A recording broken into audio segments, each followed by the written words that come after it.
HMPV या व्हायरसच्या पार्श्वभूमीवर जळगाव जिल्हा आरोग्य यंत्रणा अलर्ट मोडवर आली असून सज्ज असल्याचं पाहायला मिळत आहे। वैद्यकीय शिक्षण मंत्री यांनी राज्यभरातल्या आरोग्य अधिकाऱ्यांसोबत आज बैठक घेतली। या बैठकीत त्यांनी त्या जिल्ह्याच्या ठिकाणी आरोग्य यंत्रणेला तयारी करण्यास सज्ज राहण्याच्या सूचना केल्या आहेत। त्यानुसार जळगावच्या शासकीय वैद्यकीय महाविद्यालयात नवजात बालक आणि मुलांसाठी 40 बेड उपलब्ध असून स्वतंत्र 20 बेड असलेला कक्ष जास्तीचे तयार ठेवण्यात आला आहे। तर 14 बेडेड PICU तसेच 36 बेडेड NICU अशा पद्धतीने शासकीय वैद्यकीय महाविद्यालय व रुग्णालयाची तयारी करण्यात आली आहे। रुग्णाच्या तपासणी संदर्भात सुद्धा उपाययोजना करण्यात आलेल्या आहेत। आपल्याकडे स्वॅब तपासणी करण्यात येईल। जर रुग्णांची संख्या वाढली तर तपासणीसाठी स्वॅब पुण्याला पाठवण्यात येतील अशी शासकीय वैद्यकीय महाविद्यालय व रुग्णालयाचे अधिष्ठाता डॉक्टर गिरीश ठाकूर यांनी दिले आहे। जळगाव जिल्ह्यात ग्रामीण भागातील रुग्णालयांमध्ये सुद्धा कर्मचाऱ्यांना सज्ज राहण्याचे आदेश देण्यात आलेले आहेत। जिल्ह्यात उपजिल्हा रुग्णालयात 3, ग्रामीण रुग्णालय 20 आणि 77 प्राथमिक आरोग्य केंद्र 77 असून त्यांनाही अलर्ट राहण्याच्या सूचना जिल्हा शल्य चिकित्सक किरण पाटील यांनी दिल्या आहेत। आज वैद्यकीय शिक्षण विभागातर्फे माननीय मंत्री हसन मुश्रीफ साहेब यांच्यातर्फे पूर्ण महाराष्ट्रातील वैद्यकीय महाविद्यालयाचे अधिष्ठाता यांच्यासोबत सकाळी 11 वाजता बैठक झाली। या बैठकीमध्ये माननीय मंत्री यांनी निर्देश दिले, तसेच जे एक्सपर्ट्स आहेत पूर्ण महाराष्ट्रातील त्या एक्सपर्टनी प्रेझेंटेशन केलं व हा व्हायरस आपल्यामध्ये 2001मध्येच भारतामध्ये आयडेंटिफाय झालेला आहे व असंख्य वर्ष किंवा 100 वर्षापासून सुद्धा हा व्हायरस आहे असं सगळ्यांचं म्हणणं पडलेलं आहे व ह्याची काही रुग्ण मागच्या काही वर्षामध्ये सुद्धा हॉस्पिटलमध्ये उपलब्ध म्हणजे ॲडमिट होते व त्यांची तपासणीसुद्धा झालेली होती व हा व्हायरस डिटेक्ट झाला होता आणि हे रुग्णसुद्धा व्यवस्थित होऊन घरी गेलेले आहेत।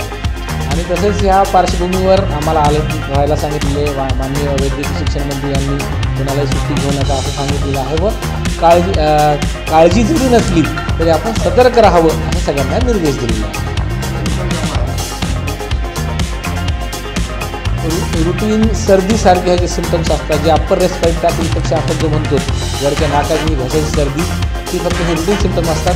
जर काही इम्युनो कॉम्प्रोमाइज कंडिशन असेल तर LRDI होऊ शकतो, म्हणजे लंग्सचा खालचं इन्फेक्शन जसं न्यूमोनिया आपण म्हणतो तो होऊ शकतो, पण हा बऱ्यापैकी बरा होणारा हा आजार आहे।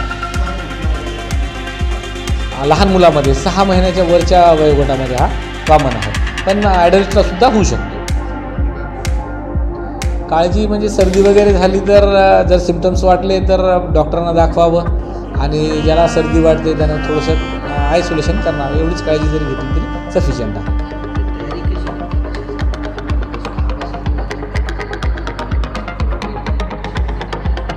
शासकीय वैद्यकीय महाविद्यालय जळगावमध्ये ऑलरेडी आपल्याकडे 40 बेड आहेत व आपण 20 बेड एक्स्ट्रा सुद्धा ह्याच्यासाठी आपण तयार ठेवलेले आहे। आपल्याकडे 14 बेडेड PICU आहेत, जवळजवळ 36 बेडेड NICU आहे, त्यामुळे तयारी पूर्ण आहे।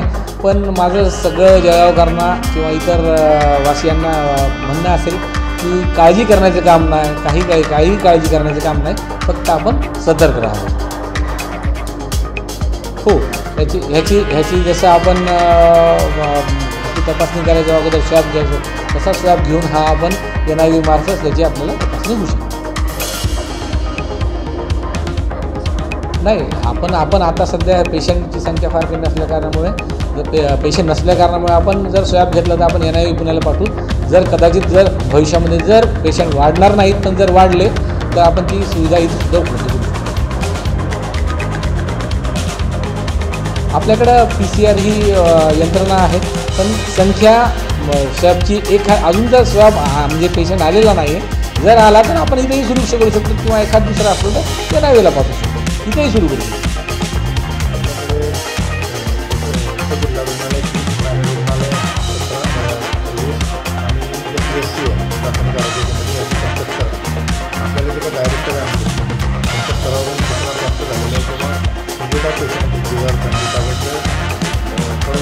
स्क्रीनिंग करून आणि मग किंवा वाटलं काही रुग्णांना ऑब्झर्वेशन करून ट्रीटमेंट आहे। परंतु नागरिकांनी जरी ठीक आहे चायनामध्ये आपल्याकडे सध्या असं रुग्ण नाही, तरी पण आपण सतर्कता बाळगून सर्दी खोकला वगैरे काही असलं तर आपण त्वरित आपल्या रुग्णालयात जाऊन आपली तपासणी करून घ्यावी अशी नागरिकांना आपल्या माध्यमातून आवाहन करतो. तसेच या आजारामुळे जसं आपण कोविडमध्ये जे काही अप्रोप्रिएट बिहेवियर म्हणजे जे काही आपल्या शिंकताना आपण काळजी घेतली पाहिजे किंवा रेलिंगवरून जाताना हात ठेवून न जाणे किंवा आपलं हँड वॉशिंग ह्या ज्या प्रॅक्टिसेस आहे ह्या आता कालांतराने कोरोना थोडंसं थंडावल्यामुळे आपण ते विसरलेलं आहे. तर ते पुन्हा आपण त्या स्वच्छतेचे जे काही सवय आहे त्या पुन्हा आपण पाळल्या पाहिजे. मास्क वापरणे जरुरी असल्यास किंवा ज्या रुग्ण फिवर वगैरे यांनी ग्रस्त यांच्यापासून थोडंसं अंतर ठेवून किंवा ज्याला शिंका येते त्यांच्यापासून अंतर ठेवून राहिलं पाहिजे. जिल्ह्यात आपण आपल्या कर्मचाऱ्यांना काय नेमक्या सूचना केलेल्या आहेत? सूचनाला आपण त्यांना हायजीनबद्दल आणि जे काय आपण प्रॅक्टिसेस आहे आपल्या हँड वॉश वगैरे किंवा शिंकताना घ्यायची काळजी यांच्याबद्दल आपण सर्वांना सूचना दिलेल्या आहे.